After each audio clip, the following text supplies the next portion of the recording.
Hello दोस्तों, देसी dreamers in America के एक नए व्लॉग में आपका फिर से स्वागत है।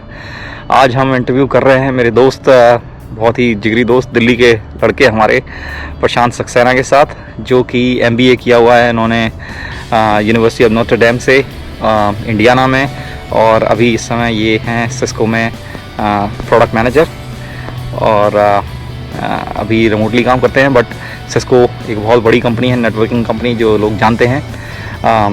तो आज हम उनका इंटरव्यू करेंगे और उनसे समझेंगे कि उनकी अमेरिका जर्नी कैसी रही, और उन्होंने क्या क्या चैलेंजेस और कैसे उन चैलेंजेस को अपॉर्चुनिटीज़ में कन्वर्ट किया, और साथ में जानेंगे उनकी प्रोफाइल, उनके बारे में, उनकी लाइक्स एंड डिसलाइक्स, और कैसे वो अभी अपने रोल को, अपने काम को अभी प्रोफेशनली कैसे कंप्लीट कर रहे हैं। तो आइए मुलाकात करते हैं मेरे दोस्त, मेरे ख़ास भाई प्रशांत सक्सेना से। तो वो टू यू प्रशांत। हाय दोस्तों। तो आप अपने बारे में बताइए कि आप ने क्या किया हुआ है, आपकी अंडर ग्रेजुएशन और एजुकेशन। ज़रूर। तो मैं ओरिजिनली नोएडा से हूँ, दिल्ली के पास। वहीं पे आई ग्रू अप, और वहीं से मैंने अपनी स्कूलिंग की थी। मैंने फिर अपनी इंजीनियरिंग भी नोएडा से की, और स्टार्टिंग में पहले मैं नोएडा में ही एक कंपनी में as a software testing engineer अपना करियर स्टार्ट किया। 1.5 साल 1.5 years मैं वहाँ पे था। उसके बाद फिर मैंने गुड़गांव में भी जॉब की। कई आपके जो व्यूवर्स होंगे जो उस एरिया में शायद जॉब्स भी करते हैं, मैं उस एरिया में रहता था 1.5 साल। आई वर्क देयर, और उसके बाद आई रियलाइज़ कि ठीक है, मैं 3-4 साल से इंडिया में जॉब कर रहा हूँ। और ऑब्वियसली इंडिया में हम लोग कई लोग ग्रेजुएशन के बाद ही मास्टर्स कर लेते हैं, तो बाय फेल्ट के 3-4 साल का एक्सपीरियंस हो गया था, तो it was the right time for me to get an MBA. तो फिर मैंने जीमैट की तैयारी स्टार्ट की। मैंने एक प्राइवेट कोचिंग इंस्टीट्यूट ज्वाइन किया। अपनी जॉब के साथ किया, तो 8 to 9 months I really worked वहाँ पे। और 8 से 9 महीने मैंने काफ़ी मेहनत की जीमैट के लिए। I got a good score. मैंने 2 बार एग्ज़ाम दिया था। एक बार मेरा 720 स्कोर आया, फिर मैंने एक बार कोशिश की इम्प्रूव करने की। ज़्यादा मैंने मेहनत नहीं की उस वक्त, लेकिन आई गॉट अ 730, बट उसके आगे मैंने स्कोर नहीं हुआ। तो प्रोसेस ये होती है कि फिर आप यहाँ की यूनिवर्सिटीज़ में अप्लाई करते हैं। मैंने ये, क्योंकि मैं उस टाइम श्योर नहीं था कि मैं कहाँ, क्या मैं यूएस जाऊँगा, कि मैं कनाडा जाऊँगा या यूरोप जाऊँगा। आई फेल्ट कि मेरी रिसर्च के बाद कि America was the best bet, कि यहीं पे सबसे आपने जब भी आप अमेरिका की यूनिवर्सिटीज़ के बारे में रिसर्च कर रहे थे, तो आपने हर एक यूनिवर्सिटी में कुछ प्रोज एंड कॉन्स देखे होंगे। तो पहले आपने अपनी रिसर्च कहाँ से शुरू की, और कैसे आपने कॉलेज के बारे में डिसाइड किया कि आपको इसी कॉलेज में जाना है? तो क्या क्या फैक्टर्स आपने उस रिसर्च के टाइम में कंसीडर किए? सबसे पहले आप अपना स्कोर देखते हैं। आप अपना स्कोर देखते हैं, आपका स्कोर क्या है। अच्छा। और आपकी प्रोफाइल क्या है। जनरली ज़्यादातर लोग हिंदुस्तान में जो हैं, हमारे इंडिया में, हमारे आईटी कंपनीज़ में काम करते हैं, और अच्छा जनरली इंडियंस का स्कोर 700 के आसपास होता है। जो भी बाहर यहाँ करना चाहता है, नहीं भी हो, तो आपको देखना पहले बात आपको स्कोर क्या है और आपकी प्रोफाइल कौन सी। फिर आपको स्कूल्स की रैंकिंग्स देखनी है, और वहाँ पे जो इंटरनेशनल स्टूडेंट्स गए हैं उनका कितना स्कोर था। आप लिंक्डइन पे रीच आउट करिए उस कॉलेज के, खासकर इंडियन स्टूडेंट्स अगर वहाँ पर हों, उनसे पूछिए उनका कैसा एक्सपीरियंस रहा है। तो जब मैंने देखा कि मेरा जो स्कोर था, उसके लिए मैं यूएस की 12th या 15th रैंक से लेके 25th रैंक के कॉलेजेस में मेरा एक अच्छा चांस था, तो आई अप्लाइड। तो आपको इस तरह से अप्लाई करना है। आपको 2-3 ऐसे स्कूल में अप्लाई करना है जिनमें आपको लगता है कि आपका ज़रूर हो जाएगा। 1-2 स्कूल ऐसे जो थोड़े ड्रीम स्कूल हैं, जिसमें आपको लगता है कि हाँ चांस है। एस्पिरेशनल और सेफ्टी स्कूल। एक एस्पिरेशनल स्कूल्स होंगे, एक सेफ्टी स्कूल होंगे, जहाँ आपको पता है कि हाँ यहाँ और इनके बारे में ज़्यादातर रैंकिंग और उसके बारे में रिसर्च वेब पे अवेलेबल है। हाँ, यूएस रैंकिंग्स आप देखिए, और आप उस कॉलेज की वेबसाइट में जाके देखिए कि एवरेज जीमेट क्या था, जॉब सिनेरियो क्या है, और आपको कौन सी एरिया में जॉब करनी है। देखिए, अगर आप आईटी या उससे रिलेटेड जॉब्स में जाएंगे तो जॉब मिलना आसान है, लेकिन अगर आप मार्केटिंग करना चाहते हैं तो इट्स डिफरेंट थिंग, क्योंकि आप एक दूसरे देश से आ रहे हैं। यहाँ पे मार्केटिंग करना इतना आसान नहीं होगा। तो आप कौन सी एरिया में जॉब करना चाहते हैं वो भी इम्पोर्टेंट है। तो जो एप्लीकेशन राइटिंग की जो प्रोसेस है, उसमें क्या चीज़ों का खास में ध्यान रखना है, खासतौर पे जो नए एस्पिरेंट्स हैं जिनको अभी कोई इसके बारे में आइडिया नहीं है? तो उसमें आपने क्या कोई रेज्यूमे राइटिंग और ऐसे राइटिंग जो है कोई मदद ली, या आपने खुद कैसे किया? और उसके बाद इंटरव्यू के लिए आप क्या टिप्स देना चाहेंगे जो लोग एमबीए और एमएस को परस्यू करना चाहते हैं? देखिए, जहाँ तक मुझे पता है एमएस के लिए, तो मैं कहूँगा जो आप अच्छे स्कूल्स में अप्लाई करना चाहते हैं, उसके लिए आप इनिशियली एक हायर करिए कंसल्टेंट, जो आपको 1-2 कॉलेजेस में मदद करे। और उसके उन 2 कॉलेजेस में एप्लीकेशन प्रिपेयर करने में अगर ज़्यादा मटेरियल होगा, क्या बाकी कॉलेज के लिए आपने उसी मटेरियल से आप अपना अप्लाई कर पाएंगे।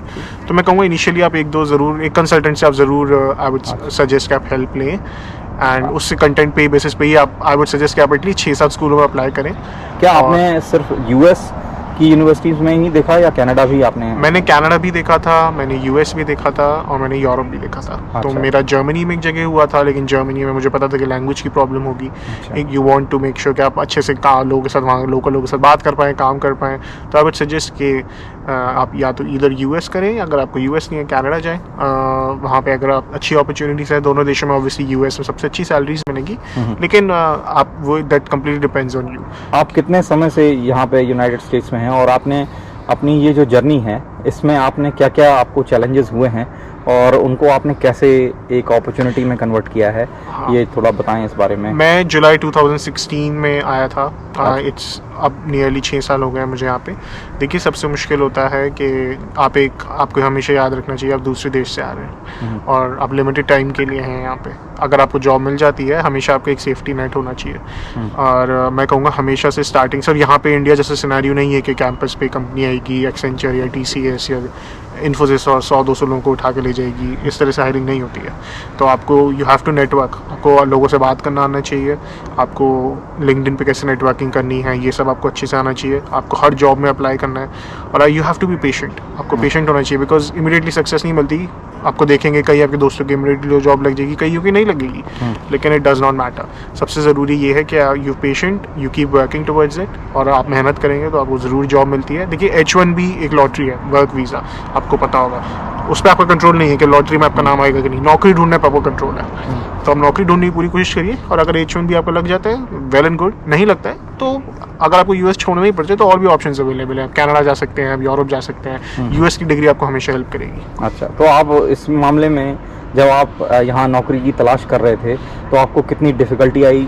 और दूसरा, आपने इस पूरी जो आपकी MBA की जर्नी है काफ़ी एक्सपेंसिव होती है, तो आपने इंडिया में अगर लोग जिनके पास इतने रिसोर्सेज नहीं हैं वो कैसे अमेरिका आ सकते हैं, कैसे पढ़ाई कर सकते हैं और अपने एम्बिशन को अचीव कर सकते हैं, जिनके मदर फादर या उनके पास इतनी एसेट या वो नहीं है, तो वो कैसे कर सकते हैं? देखिए, मैं कहूँगा कि अगर आपको आपके कौन से स्कूल में अप्लाई कर रहे हैं, आप देखिए जिस स्कूल में सबसे ज़्यादा स्कॉलरशिप मिल रही है, आप कोशिश करें आप वहाँ जाएँ। क्योंकि देखिए, टॉप 5 या 10 रैंक के स्कूल में आप जा रहे हैं तब इट्स रियली हेल्पफुल कि हाँ, उसका एक ब्रांड नेम है जो आपको हमेशा हेल्प करेगा। लेकिन 10 रैंक के बाद इतना it does not matter, because सारे चाहे रैंक 12 रैंक का स्कूल हो, 25 रैंक का स्कूल हो, आई वुड सजेस्ट वो स्कूल में जाए जो आपको स्कॉलरशिप ज़्यादा दे रहा है। सो सबसे ज़रूरी है कि आप उस स्कूल में जाएँ कि स्कॉलरशिप जहाँ पर ज़्यादा मिल रही है, ताकि कम से कम लोन हो। लोन के लिए जनरली जो इंटरनेशनल स्टूडेंट्स अमेरिका आते हैं, वो प्रोडिजी फाइनेंस एक ऑप्शन है, वो वहाँ से लोन लेते हैं। और 2-3 कई लोग अपने घर से, इंडिया से ही बैंक से लोन लेकर आते हैं, कईयों के पेरेंट्स सपोर्ट करते हैं। नहीं तो एक प्रोडिजी एक अच्छा ऑप्शन है, उसमें कोई कोलैटरल नहीं होता, आपको कुछ गिरवी नहीं रखना होता, और आप तो वो आप एक देख सकते हैं ऑप्शन। बट मैं कहूँगा, मैंने भी वहीं से लोन लिया था। और जॉब ढूंढने के लिए मैं यही कहूँगा कि जैसे आपको नेटवर्किंग आनी चाहिए, आप सारे नेटवर्किंग इवेंट्स अटेंड करिए। आप अपना रिज्यूमे, आप एक पेज का जो रिज्यूमे यूएस फॉर्मेट में होता है, हमेशा एक रिज्यूमे एक जॉब के लिए यूज़ मत करिए। एक resume, her multiple variations of your resume होना चाहिए डिफरेंट टाइप ऑफ जॉब्स के लिए। बिल्कुल। और आपके रिज्यूमे वो सारी चीज़ें होनी चाहिए जो जॉब पोस्टिंग में है कि वो मांग रहे हैं। वो पहले ये बताएं कि जब आप अमेरिका में सेकंड जॉब मिलना कोई प्रॉब्लम नहीं, लेकिन सबसे कठिन काम होता है ग्रेजुएशन के बाद जॉब ढूंढना, और ख़ासतौर पर इंडियन स्टूडेंट्स के लिए बहुत मुश्किल आती है। और क्योंकि एक डबल प्रेशर होता है आपके ऊपर, लोन भी है, फाइनेंशियल प्रेशर भी है, साथ में एक टाइमिंग प्रेशर भी होता है, क्योंकि आपको 60 दिन के अंदर या तो जॉब ढूंढना है या फिर कंट्री छोड़नी पड़ती है, जो वीज़ा रेगुलेशंस और जो उनकी नियम है उसके मुताबिक। तो आपने इस प्रेशर को कैसे हैंडल किया और आपने लास्ट मंथ में किस तरह से तैयारी की और किस तरह से कंपनियों को रीच आउट किया, वो कुछ उसके बारे में बताएं हमें। देखिए, मैं ये कहूँगा कि एक हाँ, वो प्रेशर ज़रूर होता है। पहली जॉब ढूंढना सबसे मुश्किल है। अगर आपको 2 साल का कोर्स है, पूरी कोशिश करिए कि आपकी इंटर्नशिप एक अच्छी लगे, क्योंकि इंटर्नशिप कई बार फुल टाइम ऑफर में कन्वर्ट होती है, और नहीं भी होती है, कि एक्सपीरियंस मिलता है। यूएस का एक्सपीरियंस मिलता है, चाहे 3 महीने का ही हो, जो आप दूसरे फुल टाइम जॉब्स के बाद आप अप्लाई कर सकते हैं। और आपको रिज्यूमे आपका रिज्यूमे अमेरिकन रिज्यूमे के हिसाब से अच्छे से एक्सपीरियंस दिखना चाहिए। और आप हर कंपनी में अप्लाई करिए। आप ग्लासडोर पे जाइए, आप लिंक्डइन पे जाइए, आप इंडीड पे जाइए, और अब वो हर जॉब में अप्लाई करिए। मैं तो इस तरह से अपनी स्ट्रैटेजी रखता था कि मैं एक शहर कवर करता था, कि आज मैं ऑस्टिन शहर में जितनी जॉब्स प्रोडक्ट मैनेजमेंट में या कंसल्टेंट की निकली हुई हैं उसमें अप्लाई करूँ, फिर मैं पिट्सबर्ग जाऊँ, देखूँगा, फिर मैं सैन फ्रांसिस्को दूँगा। इस तरह से होगा कि जो भी नई नई जॉब ओपनिंग्स होंगी उसके अलर्ट्स मेरे पास आएंगे और मैं समय अप्लाई करूँगा। मैं अपने कॉलेज के एल्यूमिनाई को रीच आउट करूँगा जो उस कंपनी में जॉब करती है, जो शायद मुझे रेफर कर सकें। और हर कंपनी जितनी ज़्यादा एप्लीकेशन जाएंगी उतना ज़्यादा चांस होगा इंटरव्यूज़ आने का। अगर आप 500 जॉब्स में अप्लाई करेंगे तो शायद 10 से आपको इंटरव्यू कॉल आएगा। This is how it works. तो आपको इस तरह से ही अप्लाई करना है। और पहले 90 डेज़ में OPT में जो होता है उसमें आपकी जॉब होनी चाहिए, लेकिन उसमें भी आप it doesn't have to be paid. आप अपने प्रोफेसर के साथ काम कर सकते हैं या आप कुछ अनपेड काम भी कर सकते हैं जिससे वो 90 डेज़ की साइकिल आपकी ना लगे और एटलीस्ट आप अनएम्प्लॉयड ना हो और आपको US छोड़ना ना पड़े और आप जॉब ढूंढते रहें। तो कई लोग ऐसे ही करते हैं। अच्छा, तो आप मुझे ये और बताएं कि जब आप अभी इस समय एक एज ए प्रोडक्ट मैनेजर काम कर रहे हैं तो आप नॉर्मल अमेरिकन के मुकाबले आपको एक H1B को बहुत ज़्यादा मेहनत करनी पड़ती है।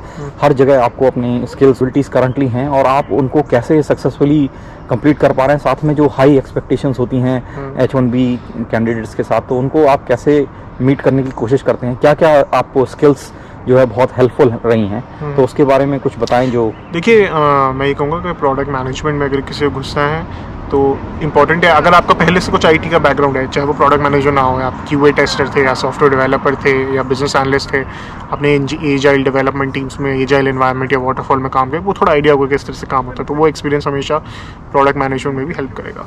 जब आप यहाँ पर आएंगे तो यहाँ का वर्क एनवायरनमेंट ज़रूर अलग होता है। ऑब्वियसली अगर आप कोई कंपनी वीज़ा स्पॉन्सर कर रही है, you have to make sure you perform really well.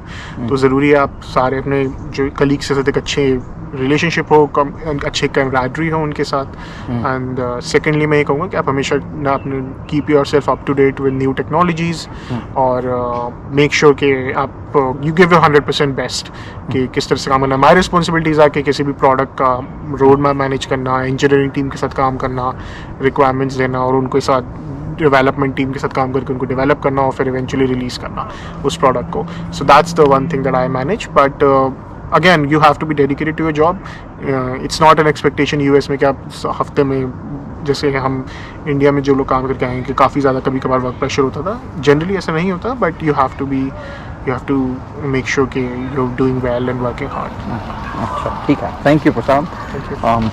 तो दोस्तों, ये था हमारे दोस्त प्रशांत का इंटरव्यू और हम यहाँ पे बैठे हुए हैं अभी एक बहुत ही खूबसूरत जगह है जिसका नाम है कैरी पार्क।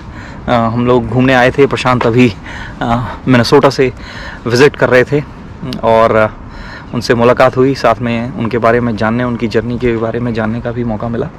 और हम उम्मीद कर रहे हैं ऐसे ही जो भी अलग अलग एरियाज़ के एक्सपर्ट्स हैं उनकी राय, उनकी जर्नी, उनकी स्ट्रगल्स और सक्सेसेस के बारे में आप सभी को अवगत कराएं, बातचीत कराएं उनसे, ताकि आपको कुछ थोड़ा बहुत गाइडेंस मिले। हम ये कोई प्रमोशन या इस तरह का चैनल नहीं है, बट उम्मीद हम इस चैनल के माध्यम से ये करना चाह रहे हैं कि आप लोगों को थोड़ा भी अगर मदद मिले और थोड़ा भी अगर इससे मार्गदर्शन या कुछ सलाह मिले जो आपको काम आए, वो हमारे चैनल का मकसद है। और हम और प्रशांत अभी इसी उसमें लगे हैं, कैसे ज़्यादा से ज़्यादा लोगों के बीच में पहुँचें और उनको इन्फॉर्मेशन मुहैया कराएं। जो लोग इधर उधर भटक जाते हैं, कई बार लोगों के चक्करों में फंस जाते हैं और अपनी जो कोर ऑब्जेक्टिव है, जो मुख्य पर्पस है कि स्किल और वो सब होते हुए भी आप जो है अमेरिका नहीं आ पाते, अपने ड्रीम को फुलफ़िल नहीं कर पाते हैं, तो उसको हम एक तरीके से रोड ब्लॉक को हटाने के लिए मदद करेंगे। और जो भी हमसे मदद हो सकेगी, जो भी इन्फॉर्मेशन, आप इस चैनल के थ्रू प्रशांत से, मुझसे रीच आउट कर सकते हैं और हम बिल्कुल आपके क्वेश्चंस का जवाब देने की कोशिश करेंगे। और बहुत जल्दी एक Q&A सीरीज़ भी हम लाइव स्ट्रीम करेंगे। प्रशांत और उनके जैसे और भी कई सारे दोस्त हैं जो यहाँ अमेरिका में आए हैं और बहुत सक्सेसफुल रहे हैं, तो प्रशांत से और भी आगे मुलाकात होती रहेगी और उनसे जानने को मिलेगा। तब तक के लिए देखते रहिए हमारा चैनल देसी ड्रीमर्स इन अमेरिका और लाइक कीजिए, कमेंट कीजिए और बेल आइकन दबाना ना भूलिए। थैंक यू दोस्तों।